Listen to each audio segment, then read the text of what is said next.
Hello, I'm Minard, and welcome to my channel. I hope you will love my daily sharing vlog. In the music industry, sidelines to business signs, and making music what it's take to have a hit, as well as how to not be and then one hit wonder. Please subscribe to my channel to update all the good videos. Let's get started. In the topic today, we are going to talk about the perfect length for a pop song. People say there is no such thing as too much that a good thing, but pop radios would beg to differ. The majority of radio-friendly pop song clock in around 3 minutes, with some drawing near us to the 4 minutes mark. So there's a time limit standards in place to assuage short attention spans of listeners. There may be your psychological spaces, but I think it would be hard to prove, says musician and cultural critic Mike Barthel of Mills interview. The more immediate reason is that people prefer what is familiar, and the pop songs have had essentially the same format for over 60 years. Barthel's Barthel also notes that its long-standing structure of the pop song mathematically lends itself to a 3 minutes tune, depending on the tempo, 3 16 bar versus 3 8 bar choruses, and an 8 bar bridge. All play in 120 beats per minute equal to minutes and 40 seconds.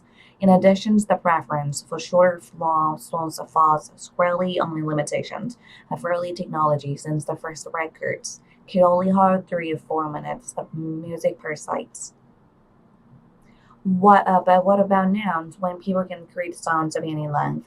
Thanks to digital technology, I don't think that producers are necessarily really telling artists to make punchy short songs, says Millie Del Curico, radio's advisor at college stations SCAD, Atlanta Radio. If you listen to songs on their albums, they tend to be way different than they are on the radio. It's just the radio technique to cut it. These leaner versions are usually archived by trimming or removing extraneous instrumentals and vocals. There's made more time for programming necessities like advertisements, news report, and DJ banner. The great advantage of shorter songs to DJ is that they give you greater flexibilities when looking to fill a specific amount of time. Between commercial break, Barthes explains you have to play a 7 minute song at the beginning of a block or not at all, but you can slot in 2 minute song basically whenever. As they are wont to do, rock and college radios rarely conform to the standard. A rock radio listener tends to enjoy more instrumentals, and college stations are not bound by the constraints of advertising, making programming somewhat simpler and more accommodating to music. The Kiriko station play longer tunes as warranted. Every not of advertising is not an issue. You play music to play music, as she says.